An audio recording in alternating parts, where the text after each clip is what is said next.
Selamat malam teman-teman, Rainer Budiarto, welcome back to my channel. Teman-teman, kali ini karena ada yang pertanyaan di channel YouTube saya menanyakan di mendingan apa Xiaomi TV ini bagaimana gitu gambarannya. Menurut saya Xiaomi TV 43 4K. Saya cuma bilang Xiaomi ada nama. Cuman kalau dulu handphonenya kan terkenal harganya rada rendah ya. Kalau kualitas, kalau menurut saya Pak, dulu kalau komparasi dengan handphone, dulu smartphone-nya itu ya kalau saya bilang teknologinya yang diterapin dia mau tinggi kan, cuman kan uh, jenis prosesornya, jenis apa ya lagi ya bisa dibilang kualitas prosesornya ya teman-teman bisa tahu sendiri lah dibanding kalau dulu ada merek Korea kayak gitu kan. Jadi kalau Xiaomi itu uh, yang saya bisa gambarkan terkenalnya itu harganya agak miring, uh, dan kalau kita bicara logika untuk kualitas, kalau harganya rada miring ya kualitasnya mungkin kalau dibandingkan dengan harga yang lebih tinggi dengan merek yang lebih terkenal, ya ini pilihan masing-masing nih. Saya nggak bisa ngomong pilihan masing-masing apa harganya yang pilih lebih rendah, tapi kualitasnya mungkin newcomer, pendatang baru, atau yang sudah lebih eksis atau pendatangnya sudah produsen lama gitu. Tapi untuk TV-nya kalau saya lihat ini harganya itu lumayan ya. Harganya itu dibilang murah dibandingkan dengan kompetitor lain, baik sama TV Cina, apalagi dengan Korea. Kalau dengan Korea, TV Korea itu jauh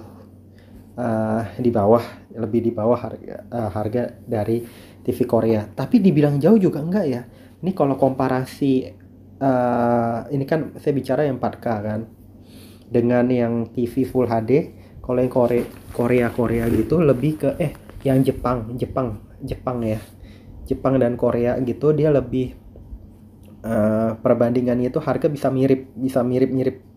Tapi yang Jepang itu bisanya itu belum 4K belum 4K dengan harga yang sama ya, atau harga mirip, belum 4K. TV-nya itu masih yang Full HD. Kalau yang TV Cina untuk harga segini, uh, kalau dicek bisa browsing ya, itu mungkin ada yang harga lebih rendah dengan spesifikasi bedanya itu gini. Kalau yang tipe ini 43 4K-nya Xiaomi itu memang kita lihat sudah Dolby Vision, tapi audionya belum Dolby Atmos. Ada merek Cina lain sudah Dolby Vision dan Dolby Atmos gitu. Untuk harganya itu kalau saya lihat beda-beda tipis atau mirip-mirip dengan yang TV Cina lain yang sudah Dolby Vision dan Dolby Atmos gitu. Salah satunya saya sebut aja misalnya TCL, itu setahu saya ada yang tipenya itu misalnya A30 misalnya 43 A30 gitu. Itu sudah Dolby Vision dan Dolby Atmos. Jadi kalau saya lihat dari sini kan Dolby Vision aja, audionya itu masih Dolby Audio, DTS HD Sound, tapi dia belum Dolby Atmos. Dolby Atmos kayak bioskop 3D, suaranya lingkar gitu di udara kayak gitu. Cuman kalau kita ada broadcast suara dari misalkan dari handphone kita ke ini, handphone kita misal sudah Dolby Atmos, di TV-nya biasanya agak mengikuti Dolby Atmos ya gitu teman-teman. eh untuk lain-lainnya yang bisa saya bilang dari produk ini, apa ya, dia itu apa tadi yang saya bilang, jadi itu lebih kelebihan apa kekurangan ya, itu rangkuman ya, pandangan saya aja. Jadi uh, baik kalau saya bisa bilang kelebihan dan kekurangan deh ya, lebih spesifik. Kelebihannya Xiaomi kalau menurut saya itu dia itu merek sudah dikenal, tapi rata-rata semua TV itu merek sudah dikenal walaupun merek dari Cina gitu ya. Cuman dulu handphonenya itu harganya miring, tapi kelebihannya kalau di TV harganya rada biasa aja. Jadi kalau dibilang kelebihan, saya nggak tahu kelebihan apa kekurangan itu. Pokoknya rangkuman ini deh mengenai TV Xiaomi ini menurut saya dari harga, uh, saya nggak tahu nih apa saya bilang kekurangan dulu apa kelebihan dulu. Oke, coba kalau kelebihan, uh, dia sudah ada nama, dia sudah Dolby Vision ya. Ini kelebihannya lagi. Untuk saya belum bisa lihat lagi yang lainnya ya. Kalau kelebihan merek, jadi kalau menurut saya kelebihannya Xiaomi ini merek sudah dikenal dan Dolby Vision untuk yang 432 ini yang 4K. Kelebihannya itu aja, maaf nih. Kalau menurut saya, ini versi saya ya. No offense, versi saya. Bisa kalau yang lain-lain, teman-teman lain ada ide, ada tanggapan, bisa dilampirkan, ditulis gitu ya di komen. Kalau kekurangannya itu menurut saya harganya itu teman-teman harus Google lagi, browsing lagi, karena harga misalnya dijual di Shopee 3,8 ya, itu berarti harganya itu nih kekurangan ya. Harganya itu mirip-mirip dengan yang tadi saya bilang. Harganya itu dibilang murah juga enggak, dibilang mahal juga ya, memang standarnya TV Cina ya gitu teman-teman. Jadi teman-teman kalau misalnya mau tertarik dengan Xiaomi, coba di Google ya, harganya paling terbaik. Syukur-syukur harusnya bisa lebih rendah. Itu aja. Kekurangannya lagi, pandangan saya yang lain ya, ini kan dijual juga di toko-toko offline, sekali juga harusnya dijual ya. Ya balik lagi deh, kekurangannya itu menurut saya ya dia belum ini nih, belum Dolby Atmos buat suaranya, masih Dolby DTS biasa gitu ya. Kemudian kalau saya lihat lagi itu garansinya itu saya nggak tahu, dia harusnya ini masa garansi kalau saya baca 12 bulan aja, karena TV Cina lain ada yang 3 tahun kan untuk panel. Saya nggak tahu nih, Xiaomi ini nggak menjelaskan detail, dia itu garansinya itu 3 tahun untuk panel, 3 tahun panel, atau hanya panel dan servis spare part setahun semua. Nah itu kekurangan menurut saya, ini perlu diperjelas. Kalau ada yang mau komen silahkan. Saya nggak tahu ini sudah garansi ada panel 3 tahun apa spare part dan servis dan panel itu hanya setahun semua gitu. Kemudian kekurangan lainnya apa ya, kalau saya lihat ya tadi kan harga, kemudian garansinya, kemudian apa tadi saya udah bilang ya gitu teman-teman.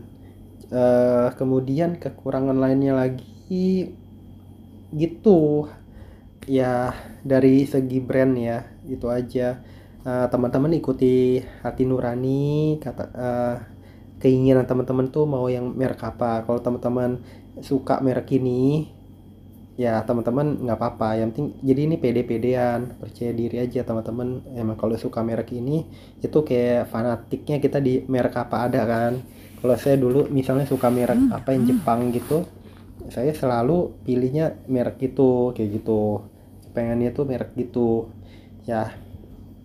Kemudian kekurangannya lagi, kalau saya lihat di Shopee ini bintang, nih saya lihat bintang satunya ya, contoh bintang satunya itu, nah ini QC-nya itu harus diinin. Ini ada yang komplain katanya layarnya rusak. Contohnya nih, layarnya rusak, itu kenapa dikirim, kenapa bisa lolos dari itu, dari quality control kayak gitu. Kemudian dari kita nih kalau beli online teman-teman, itu harus dipastikan tokonya, kita lihat review orang juga, bisa salahnya di ekspedisi dalam pengiriman sehingga misalnya barang yang diterima pecah. Ya, itu apa jaminannya kalau barang pecah? Kita kan lihat nih. Misalnya ini dia cuma bilang Shopee garansi 100% ori. Tapi dia mungkin nggak bilang misalkan kalau rusak bagaimana kayak gitu. Kalau kalau kalau Shopee mungkin nggak ada garansi itunya, jadi teman-teman harus bisa ngelihat banget. Jadi yang ini saya review itu bisa ngelihat nih tokonya nih bagaimana nanti tanggung jawabnya. Kalau ada masalah bagaimana, kalau ada kerusakan gimana gitu. Nah, kita lihat lagi apa bintang satunya nih. Nah, jadi ini quality controlnya itu harus ditingkatin karena orang nggak enak lah kayak gitu. Cuman ini terus ada yang bilang kontras TV berubah setiap per sekian detik. Ada garis di layar bagian atas. Jadi kemudian dia udah telepon service center. Kita nggak tahu ini benar apa enggak. Cuman ini pandangan orang dan ini nggak dijawab oleh tim penjual dari Xiaomi Store. Ini kan harusnya dikasih jawaban. Oh, enggak tuh. Coba ditelepon lagi deh. Mungkin ada salah komunikasi. Masa sih 43 itu kita harus bawa ke service center? Kan kita udah biaya semua mahal kayak gitu kan, malah rugi kayak gitu. Jadi ya ini saran, ini jadi kritik ya. Jadi harusnya service center datang kalau TV-nya gede. Itu 43 mau dibawa pakai apa? Kendaraan umum, mau motor, ya terus mobil kan. Kayak gitu. Kalau itu kan pakai biaya. Itu service centernya itu di mana aja kan belum tuh sebanyak yang merek ini. Harusnya pokoknya kalau barang gede itu harusnya ini datang lah. Service centernya orangnya datang. Itu jadi ini kalau saya lihat nih review saya ini berkisar antara quality control dari TV tersebut mungkin harus perlu ditingkatkan, kemudian untuk delivery ya kalau kita beli online betul-betul harus diperiksa banget, tahu deh. Kemudian yang bintang 4 nih dia bilang untuk itu benar yang tadi saya bilang agak mahal. Atau ya biasa deh harganya kayaknya kok dibilang murah juga biasa aja kayak gitu kan. Kayaknya dia nyaingin banget sama seharga atau harganya sudah mendekati merek lain gitu. Merek lain bahkan merek apa ya? Yang kelasnya itu incinya lebih gede gitu. Dengan harga misalnya harga 3,8 itu kan bisa dapat harga yang incinya lebih gede mungkin ya atau sudah mendekati yang incinya lebih gede. Jadi dibandingkan lagi dengan fiturnya, misal tadi belum Dolby Atmos cuma harga segitu ya, mungkin harus lebih ngeliat-liat lagi toko-toko lain kayak gitu. Kemudian ya nah ada yang komplain lagi kalau beli online itu ada yang penjual nggak balas chat kayak gitu. Ya orang bilang QC kan, quality control yang perlu ditingkatin itu aja. Nih kalau bintang, jadi kalau saya ngeliat tuh bintang 1 sampai 2, kemudian kalau ada 3 itu sebagai rata-rata komplainan orang kayak gitu. Jadi terus respon pembelian nih, respon chat atau respon pengiriman tuh kalau lambat itu orang juga nilai. Jadi berpengaruh terhadap produk yang dijual. Orang mantep gak nih beli TV ini mantep gak? Tapi kalau ininya penjualnya responsif ya, itu kan tanda ini orang pede ngejualnya, ini orang mau menjual dengan bagus, kasih servis yang bagus kayak gitu. Berarti lebih otomatis lebih pede, dalamnya itu barangnya lebih ini deh, bisa lebih dipercaya, lebih tenang lihat barangnya kayak gitu waktu terima barangnya kayak gitu teman-teman. Jadi ini mungkin komunikasi dari marketing juga ya, marketing harus jago kan, lihat psikologi pasar, psikologi orang pembelinya bagaimana. Kalau enggak orang lihatnya nanti biasa aja. Cuman kalau saya lihat nih penjualan tuh 987 Ya itu kalau penjualan segitu ya sebenarnya lumayan. Lebih bagus lagi kalau nggak ada yang komplain, tapi kayak gitu. Tapi kalau ada yang komplain satu dua gitu, dan kita lihat lagi tanggapannya itu dari penjual bagaimana. Kalau menurut saran saya gitu teman-teman, kalau tanggapannya dia bisa bilang, oh si customer-nya ngada-ngada, oke, kita akan datang, kita akan memberikan servis yang bagus, kita akan mengirimkan teknisi kita dengan bagus. Oke, pengiriman kita akan bubble, akan packing bubble dengan sangat baik. Itu semua nanti plus gitu. Jadi kalau bilang kelebihan kekurangan ya saya hanya bisa bilang lebih ke review secara keseluruhan terhadap tingkat kepercayaan diri orang untuk memilih TV merek Xiaomi. Tapi saya yakin untuk fitur kalau dia menawarkan semua ya mirip ya, oke lah ya, harga segini dia harus bisa memberikan harga kualitas yang bagus kayak gitu. Cuman jadi kalau tanggapan untuk itu fiturnya ya saya bingung kenapa nggak suaranya itu dikasih Dolby, itu juga Dolby apa Atmos ya, selain Dolby Vision kan gambar 3D gitu. Baru tuh mau harganya agak tinggi orang lebih mikir oh ya udah lengkap fiturnya. Kemudian garansi harusnya dijelasin nih garansi berapa lama, jangan setahun aja. Kalau panel kan kita nggak tahu panel tuh seharga TV kayak gitu, apalagi kalau dia jualnya agak lumayan harganya, atau enggak ini kan saya jajar atau mirip harganya dengan TV Jepang yang Full HD. Itu sih teman-teman. Ya udah teman-teman, pede-pede aja. Saran saya kalau mau membeli TV di online itu bisa menanyakan kepada penjualnya apa-apa yang teman-teman mau tanyakan mengenai nanti kalau ada kerusakan gimana, kalau menerima barang dengan kondisi tidak bagus bagaimana. Jadi teman-teman puas sebelum membeli, dan waktu ada kejadian teman sudah siap untuk ini, sudah siap untuk bertindak. Tapi dia bilang nih ada 7 hari pengembalian.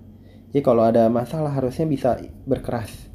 Emang ada masalah, makanya tapi teman-teman harus di mana-mana jangan lupa shoot, buat video unboxing. TV-nya nih ada masalah gak? TV-nya ada kerusakan gak? Jadi kalau ada buktinya kerusakannya bukan di kita gitu, waktu buka terima udah kayak begini, kita lebih cepat untuk bisa mengembalikan barang ke penjual. Itu teman-teman yang ingin saya bagikan. Semoga bermanfaat ya. Jangan lupa subscribe, like, share, komen. Sampai jumpa di video-video saya berikutnya. Bye bye teman-teman.